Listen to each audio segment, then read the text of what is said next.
Anything else? If you can, join me tomorrow at Kroger and Creedmoor from 3 to 6 with your donation for the food bank. News when you need it. First, factual and fair. News Talk 680 WPTF. Raleigh, Dover County. CBS News, this is Frank Sebatani. What's Alan Greenspan really like? Ask George W. Bush. He just spent 45 minutes getting acquainted with the Fed chairman. CBS News White House correspondent Peter Mayers live with the latest. Much of the focus is on President-elect Bush's proposed across-the-board $1.3 trillion tax cut plan. Now, the mere fact that Bush met with Alan Greenspan before anyone else in Washington is a clear signal that he'll make the economy his #1 domestic priority. Other agenda items, including the budget and broader economic forecasts, were on the table for the Bush-Greenspan breakfast, Frank. The president-elect is on Capitol Hill now. We're live there with CBS News correspondent Barry Bagnetto. Crowds there weren't, Frank, as the president-elect's motorcade whisked up to a nearly empty Capitol, but Mr. Bush's visit here is a private affair. He's outlining his legislative agenda to Congress's top 2 Republicans and top 2 Democrats trying to build bridges. Heading his wish list, the education reform plan that he wants to make his first bill, and that tax cut proposal. Democrats already are complaining such a massive tax cut will hurt deficit reduction. You might wonder how a tax cut will play with Alan Greenspan. Let's go back to Peter Mayer at the White House. Peter, what do we know about that? We know that Alan Greenspan's already on the record opposing a big across-the-board tax cut, but the president-elect believes it's more justified than ever as the economy slows down. The meeting was relatively brief, and if there was any headway on tax cuts or anything else, Bush and Greenspan sure didn't talk about it as they shook hands with the cameras outside a Washington hotel, Frank. 538 presidential electors meet in all 50 states today to make the election result official. 271 are pledged to Bush, one more than the number needed to win. Is it possible some will jump ship? Vermont Law School Dean L. Kimbin Roth reminds us it has happened before. Since the 1948 election, there have been 7 examples of renegade. And each time, Congress has, in that joint session in early January, has counted the renegade's vote the way the renegade voted. 3 electors would have to defect to Vice President Gore to keep Governor Bush from becoming president. Florida elector Cynthia Hanley's been deluged with calls asking her to switch sides. It's not going to do any good. They're wasting their money and energy. I think they ought to learn to accept defeat. If a terrorist attack is the last thing on your mind, listen to CBS News correspondent Dan Ravid. Online at hbshopping.com. This year, there's no place like H. Assaults on Americans at home and overseas in a report from the National Intelligence Council chaired by the CIA. But the 68-page report previewed by the Washington Post is generally optimistic. Intelligence analysts were asked to look ahead to the year 2015, and they predict the U.S. will be the unparalleled leader in the economic, military, diplomatic, and technological fields. China will be strong. Russia solve itself, another move that would allow Netanyahu to run. In virtually every poll, the hardline right-winger scores double digits ahead of current Prime Minister Ehud Barak. Rocks under fire from both the left and the right for mishandling the current violence with the Palestinians. Analysts say a surprise peace deal is about the only thing that could save them in elections. Netanyahu has pledged a tougher stand toward the Intifada. His return to power would almost certainly forestall further peace efforts. Jennifer Levin, NPR News, Jerusalem. Officials in Oshkosh, Wisconsin say it may be 2 to 4 days before hundreds of residents are permitted to return home for good. They were forced from their houses Saturday after a fire broke out in a railroad car and carried well over 100,000. All your home computers. Worries cost the Dow 240 points yesterday. The Nasdaq fell 75 and the S&P 500 lost 29. It could be at least a good open on Wall Street today. Both the Nasdaq and the S&P futures were trading sharply higher before the opening bell. This is news. A deep freeze this weekend is being followed by more snow today in the Midwest. Travelers could expect more lengthy delays and cancellations. David Schaefer of Chicago Public Radio has more. The city of Chicago and scores of people taking advantage of warming sessions opened up for those who lack sufficient heat. Attorneys for the city and some suburbs are also calling into court landlords who don't keep the heat on or warm enough for tenants. Temperatures are expected to warm up near 20 degrees today, but those warmer temperatures will bring more snow as another 4 to 8 inches is expected. 2 snowstorms last week dumping up to 18 inches of snow. Gridlock road rage so badly normal commute times more than quadrupled, with many motorists stuck in their cars for up to 5 hours. Today's snows will likely come in time to repeat that scenario and force more delays and cancellations at Chicago's busy airports, just as many holiday travelers are trying to get away from the wintry weather. For NPR News, I'm David Schaefer. There were no passengers. Fifth Line Beecham say U.S. antitrust authorities have approved their merger, which will create the world's largest pharmaceutical company. Companies say the Federal Trade Commission has granted regulatory clearance for the $72 billion deal. A Marine recently reassigned to Cherry Point Air Station. Tell me your head says that. Florida bicycle shop. Joshua Allen Roser was arrested in Georgia and charged with the December 11th shooting of Matthew Watts. And a small Virginia company that claims to have developed a safer cigarette is challenging the constitutionality of the national tobacco. Well, you were gone a week, so it couldn't be that brave. It was a long vacation. And then back.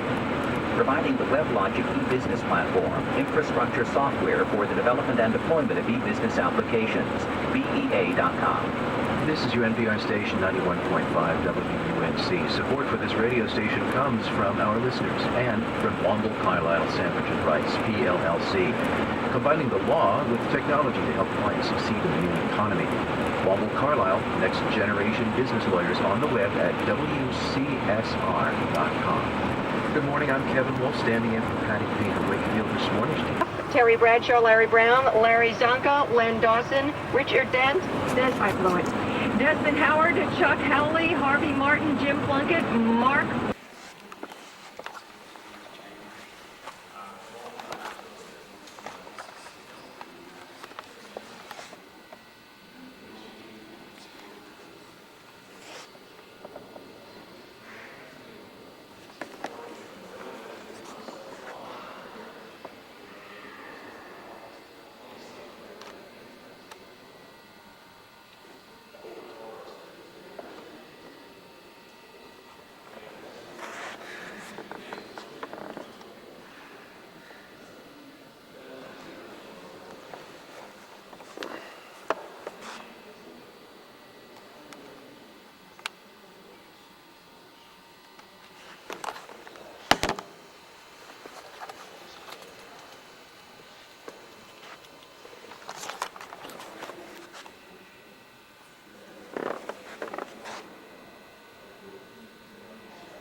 Roger and Peggy's on the last one.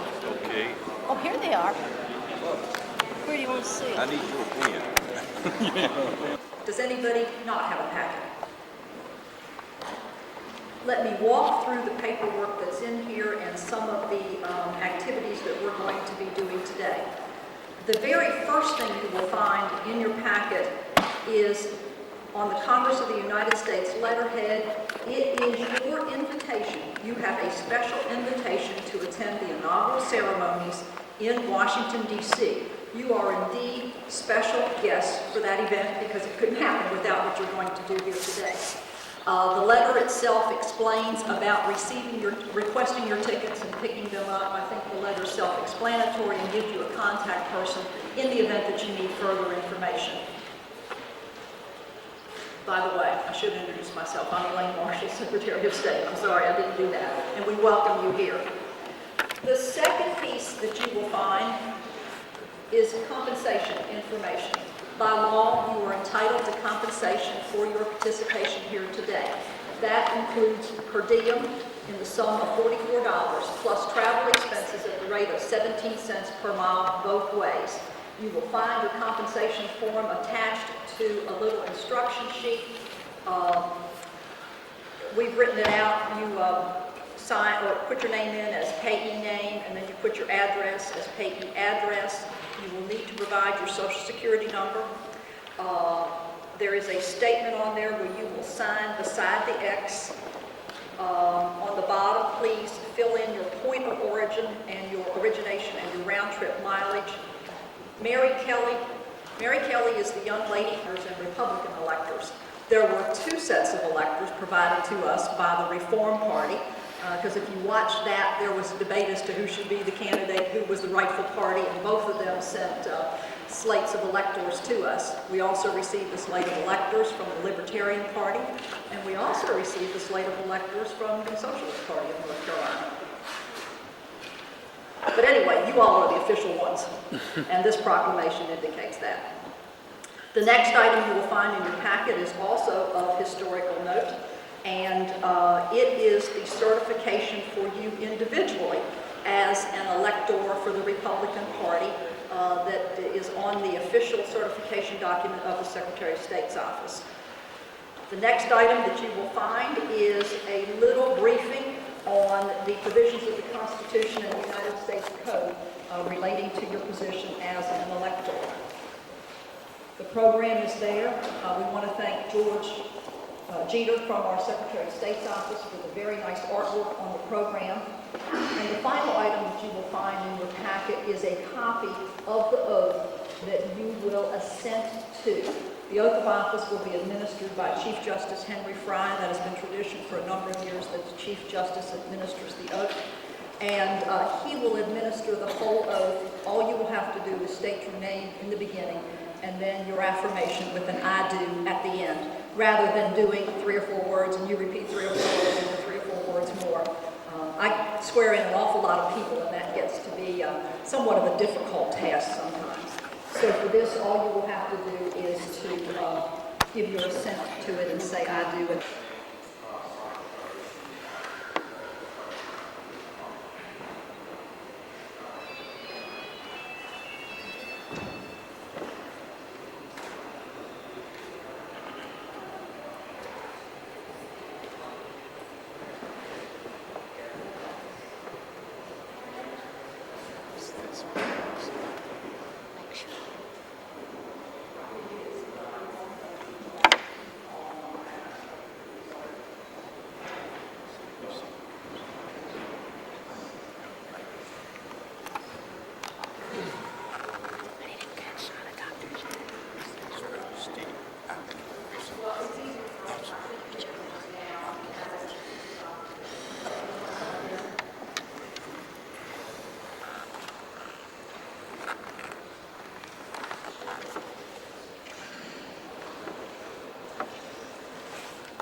informed, I mean, we clearly understood that it would be the intention that the nominations would be made officially during the actual ceremony, but that informally the following folks have been suggested, decided, whatever. Marshall Hurley as president of the Electoral College, Margaret King as secretary of the Electoral College, Claude Billings as president teller, and Robert Rector as vice president teller. Is that the understanding of the electors? Okay. Then for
participants and their responsibilities and see if this is as your recollection and with your assent. Nominator for President of the Electoral College, DeWitt Rhodes. Second nominator for President of the Electoral College, Dial Gray. Nominator for Secretary of Electoral College, Dr. Joe Morgan. Second nominator for Secretary of Electoral College, Fran Barnhart. Nominator for Presidential and Vice Presidential Tellers, Linda Whitener. Second nominator for President and Vice Presidential Tellers, Tom Dwiggins. Nominator for President of the United States, Sam Curran. Seconding for President of the United States, Barbara Holt. Nominator for Vice President of the United States, Steve Rader. Seconding for Vice President of the United States, Jeff Mixon. And then at the close, the motion for adjournment will be Dr. Morgan, and the second on the motion for adjournment will be Tom Dwiggins. Is that in accordance with? Let me explain to you the ballot procedure. Just got we have a sample of it. The ballots are marked White House, and at the very bottom, below the embossed seal of the state of North Carolina, you will put in the appropriate name. I think you all know what you're going to do. And the ballot for Vice President looks the same as this. These will be passed out at the appropriate time. You will put in the individual's name that you are nominating, and then they will be collected and they will be counted by the teller. There is another document, there are several other documents, but they're the same. There are 6 copies of the certification that are necessary between federal government and state government for archives and for official purposes. We will be signing one of these in the ceremonial event. The other 5 will be here for your signing at the end of the event. The most important thing I have to tell you in this orientation is to please do not leave this room without having signed the additional 5 after the event. I am going to ask the audience at the end of the event to indulge you all a few minutes of privacy. This would be the press, this would be your families, so that this very official task can be taken care of. It is essential that we have all of your signatures on these 6 documents, 1 that you will sign in the ceremony and 5 that you will sign afterwards. If you all will just stay in your seats and we can begin to pass them, that will be wonderful. If everybody will give that the attention that it needs at the end of the ceremony, I will be eternally grateful, and you will not have to block the doors or go running after your cars as you try to leave Raleigh. Do you have any questions at all about the actual ballots or this document? The names of the alternates have been replaced on here.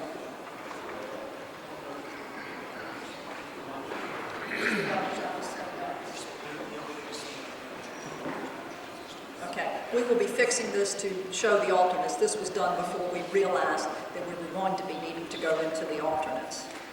Are there any questions about anything that I have gone over?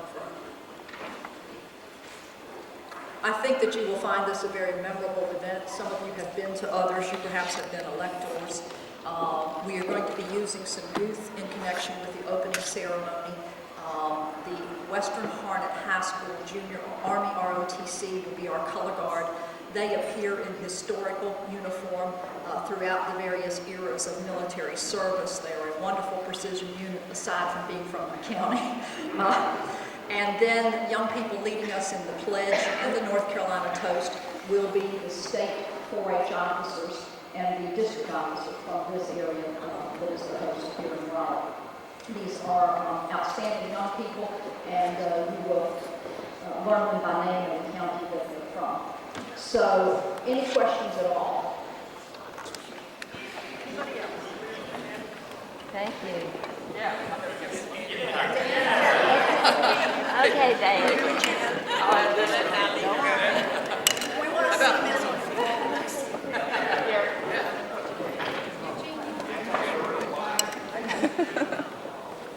Come on, Cruz.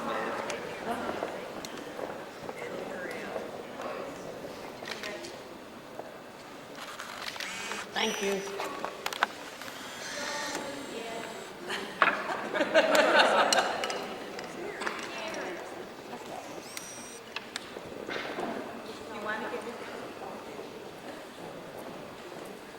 Hold it. Here, somebody. Here.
I do love it.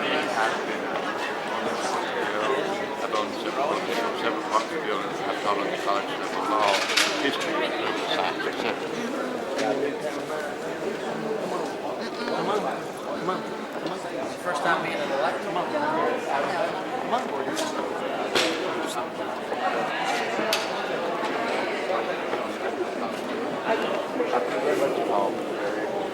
Very much satisfied with it.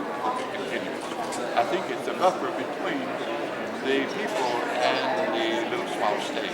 It keeps the small states with some income and helps the small states say they have a, like New York and California, it is the antidote to those two states. So I think it's electoral college. What is it like for you today to take part in history? Oh, there's a corresponding relationship between teaching history on the college level, which I did, and I taught law for many years, Harvard College and other colleges. It's related to it because it's the practitioner aspect of what you teach academically.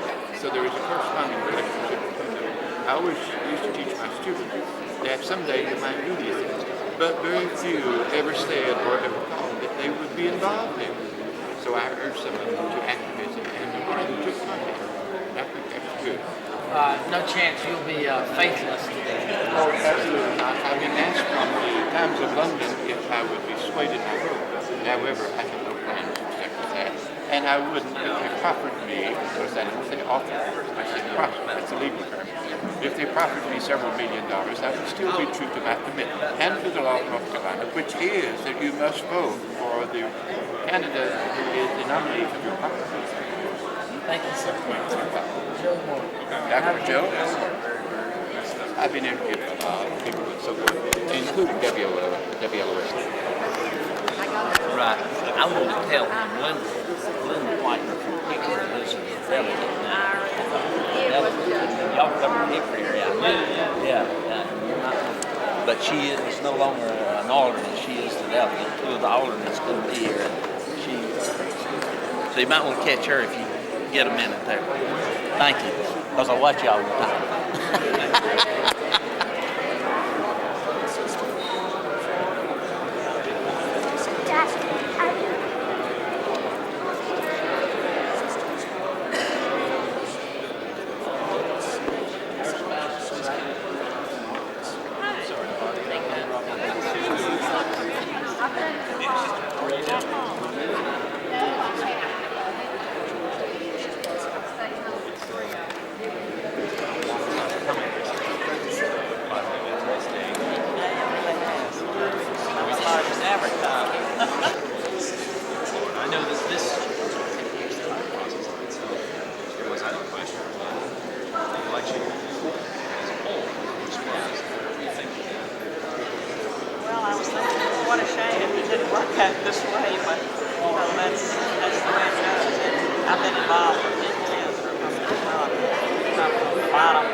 So there's 4. Okay. It's a nice showing. It's hitting 12 like it normally does in Tell me how different you feel about being situations. here today. This is Because the obviously acoustics of this building, I can't hear anyone really. getting a little bit So more should I attention. turn it off or just... Deal with it. See, like the guy right there from WV 22.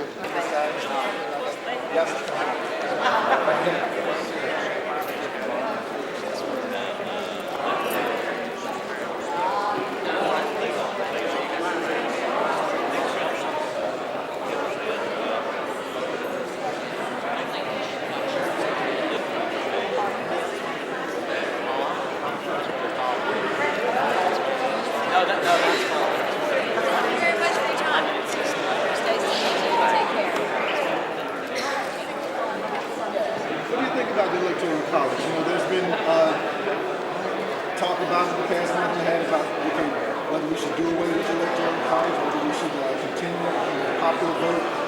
I think it should be perpetuated because historically it has been the buffer between the people and the prevention of having a king or a dictator. And you know, I studied the government of Germany, Nazi Germany, in the Third Reich. And the history of the Third Reich is such that we want to be very careful not to get anyone who would have any dictatorial ambition or who would oppress the minority. I have a friend who was at the 1936 Olympics. He saw Hitler frown when Jesse Owens won the race for winning, running. And so you see, he believed in the air.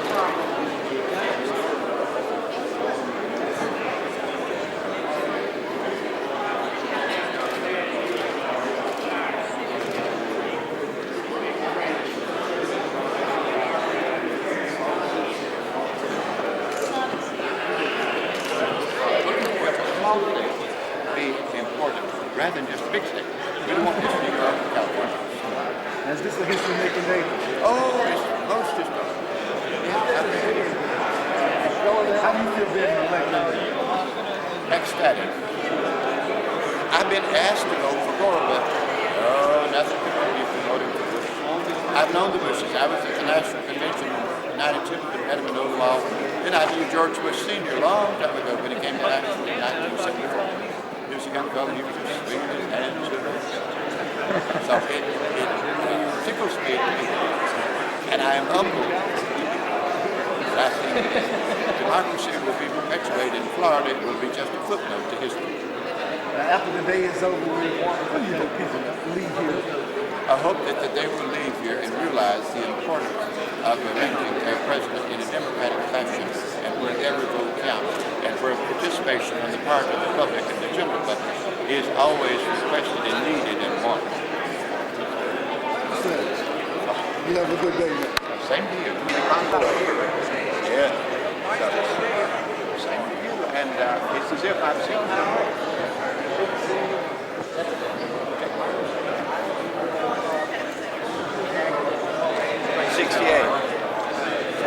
72. Okay.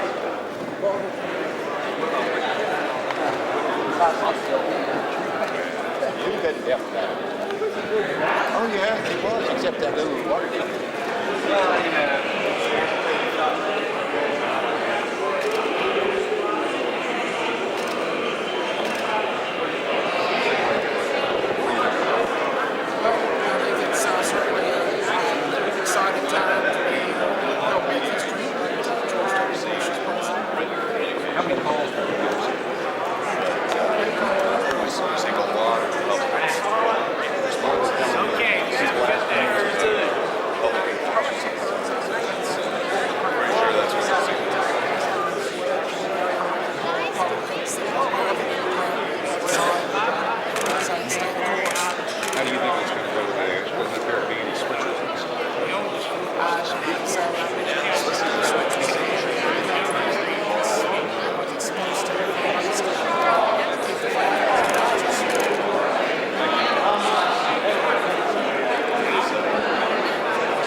But of course, they found out very quickly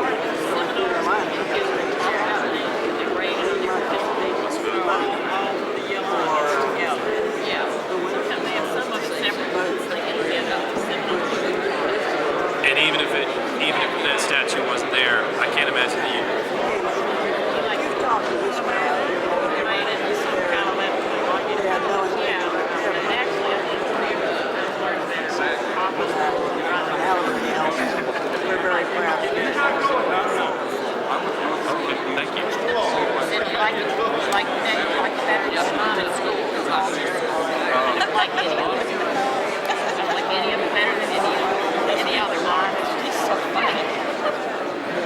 Any of it better than any other.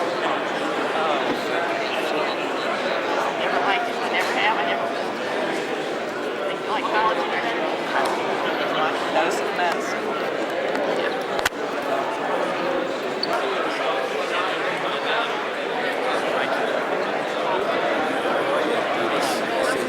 Governor Hunt, good to see you. Good. Oh, wonderful. Wonderful.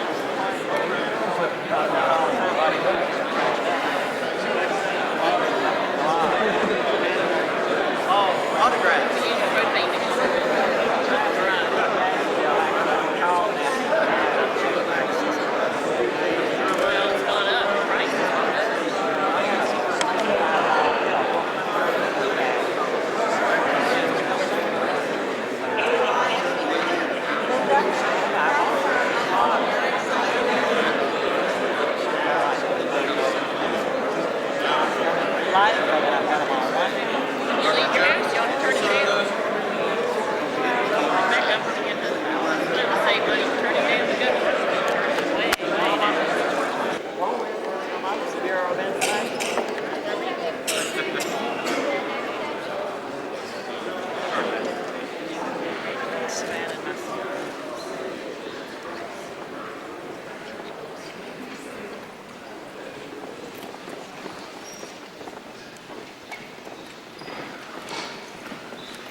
Ladies and gentlemen, I am Elaine Marshall, Secretary of State.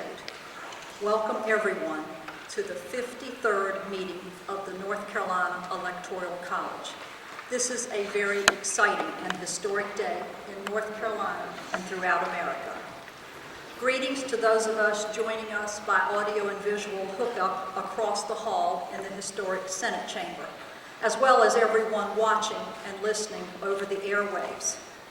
By statute, the location of this event is here in the historic Old House Chamber. By modern technology, we can be seen and heard across the rotunda and thousands of miles away. Also on a note of contrast, old and new, you are enjoying the heat that our colonial fathers enjoyed in this room. And I would ask you in respect of this occasion to please silence any cell telephones in the room. To open today's event, we have enlisted some young people who are our next generation of leaders in training. The Western Harnett High School Army, JROTC, is one example of leaders in training. Under the direction of Colonel Edward Anderson, these young people understand the dedication and focus required to preserve and protect our democracy. The discipline of this youth group is demonstrated not just through their precision, but also through the uniforms, swords, and other historical replica weapons crafted, assembled, and maintained by each battalion member. Please note that the North Carolina toast, I would like to introduce and call forward State 4-H President Bradley Dixon of Greene County, State 4-H Vice President Amy Phillips of Person County,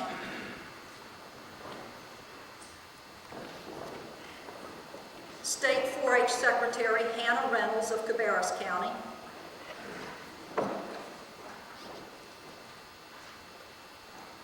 State 4-H reporter Nathan Buchanan of Mitchell County,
Western Harnett Army JROTC and 4-H leaders.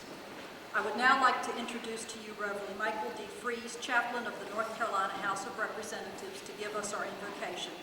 He comes to us originally from Ohio, but came to North Carolina after graduating from the University of Iowa and received his Master's of Divinity from Duke University. We are happy that he stayed to become minister at Millbrook United Methodist Church, as well as chaplain of the house. Reverend Fries. And let us pray. Living God, source and end of all history, we come today to exercise the privilege of democracy, which has been bought by the sweat and blood, sacrifice and courage of our forebears. We gather within the framework of our nation's Constitution as a communal act of faithfulness, pledging our allegiance and commitment to the republic which binds us together. Though this is a political act, we also acknowledge the larger framework of our faith, pledging our allegiance to your call to forge our future under the guidance of your Spirit. For in your grace you created us in your image, and in your mercy you endowed us with the power to create our own destiny through the nurture of your presence. As people of America, we seek a new president. As people of faith, we seek your blessing, that those whom we elect will be endowed by your wisdom and aroused by your compassion. We also ask that a healing spirit will touch our land, that the walls of partisanship raised by the election process will give ways to bridges of reconciliation on the way to the common good. Bless now those who will cast the votes. May they exercise this high privilege, remember not only the honor offered to them, but also the responsibility which they hold. In faithfulness to the people of the state of North Carolina whom they represent, may they make known our intention, and may they remind us of our own privilege and duty to participate in the process of governing and the renewal of our land. We offer this prayer in the name of the one under whom this nation was established. Amen.